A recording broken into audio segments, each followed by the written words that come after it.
کے سامنے آتے ہیں تو ان کی شکلیں دیکھنے والی ہوتی ہے، ایک ایک پنچے میں دونوں ٹنگیں پڑ رہی ہوتی ہیں، منتیں کرتے ہیں۔ تو اگر ان کو باہر نکالنا ہے تو ہم ان کو پتھر مار کر باہر نہیں نکال سکتے، ہم اس کو عوام کی طاقت سے باہر نکالیں گے انشاءاللہ تعالی، ان کے رستے بند کریں گے، بتائیں گے دنیا کو ہم کیا چاہتے ہیں۔ آج دنیا سننا چاہتی ہے،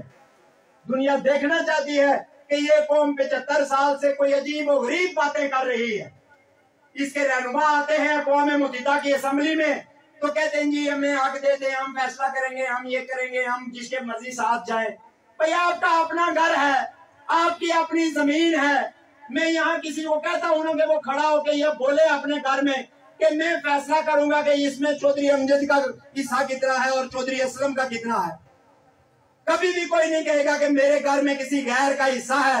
یا کوئی دوسرا اس کو جا کے بولے کہ اچھا تمہیں حق دیتے ہیں، فیصلہ کر لو کہ ڈرائنگ روم تم نے پڑوسی کو دینا ہے اور بیٹھک تم نے فلانے کو دینی ہے، کوئی نہیں مانے گا۔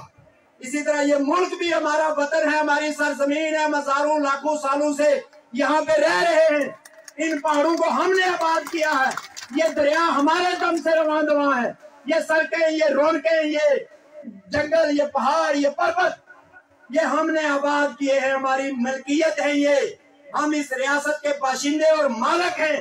کوئی چیچو کی ملیاں والا یا کوئی مدراس والا یا دہلی والا یا کراچی والا یا پنجاب والا یہاں کا مالک نہیں ہے۔ ہم کسی سے نفرت نہیں کرتے ہیں، ہم کسی کو وہ نہیں کرنا چاہتے ہیں، لیکن اگر وہ ہمارے گھر پہ اپنا قبضہ برقرار رکھنے کے لیے ہمارے بچوں کو، ہمارے سیاستدانوں کو، ہمارے اداروں کو، ہمارے عوام کو ڈرانے کی کوشش کریں گے تو میں ان کو ببانگے دل کہتا ہوں، اس سے پہلے بھی کہتا ہوں کہ تمہیں تاریخ پڑھ لینی چاہیے، تمہارا حشر وہی ہوگا جو ہر قابض اور ظالم کا ہوتا ہے، تمہارا حشر وہی ہوگا جو اشرف غنی کا ہوا پچھلے دنوں افغانستان میں، جب لوگ نکلے کابل کے محل کی طرف کارواں چلا تو سب سے پہلا کام جو اشرف غنی نے کیا، اپنے کپڑے، جوتے، پیسے، خوراک، پانی سب کچھ چھوڑ کے تو دوڑ کے جہاز میں بیٹھا اور کہا یہاں سے مجھے کہ لے کے جاؤ یہاں سے باہر۔ آج ایسے سیاستدان یہاں کشمیر میں موجود ہیں جو کہتے ہیں اگر آزاد ہو گیا تو ہم اپنی قبریں اسلام آباد میں بنائیں گے، وہ اپنی GHQ سے اپنی محبت کا اظہار اس طرح کرتے ہیں، وہ ہر آنے والے فوجی کو، ہر آنے والے اس قابض فوج کے جرنیل کو عالم اسلام کا مسیحا قرار دیتے ہیں۔ اس سے بڑا جرنیل تاریخ انسانی میں پیدا نہیں ہوا۔ ضیاء الحق کے قصیدے، مشرف کے قصیدے، وحید کاکڑ کے قصیدے، راحیل شریف کے قصیدے اور اب باجوہ کے قصیدے، تو یہ بے ایمان اور بے غیرت لوگ جو ہیں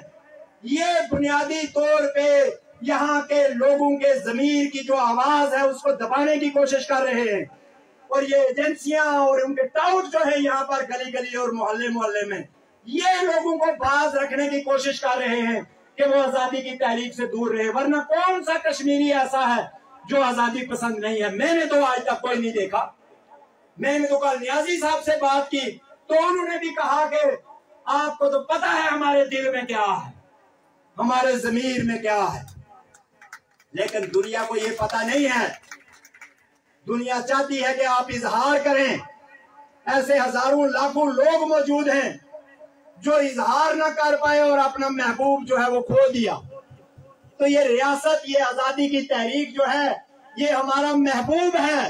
ہمیں بتانا پڑے گا کہ ہمیں تم سے محبت ہے، اس کے بغیر کام نہیں چلے گا۔ کوئی دوسرا بیاہ کر لے جائے گا، بیٹھے ہوئے دیکھتے رہو گے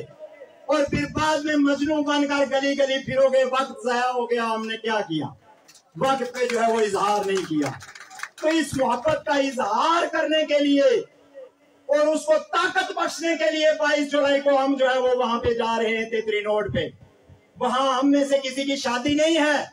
نہ ہم میں سے کسی کو وزیر بننا ہے،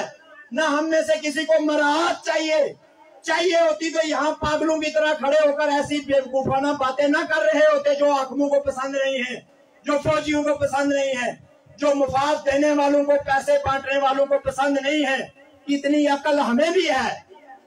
کہ کون سی بات فائدے میں ہے اور کون سی نقصان میں ہے، لیکن جب قوم آ جاتی ہے، جب غیرت آگے آ جاتی ہے،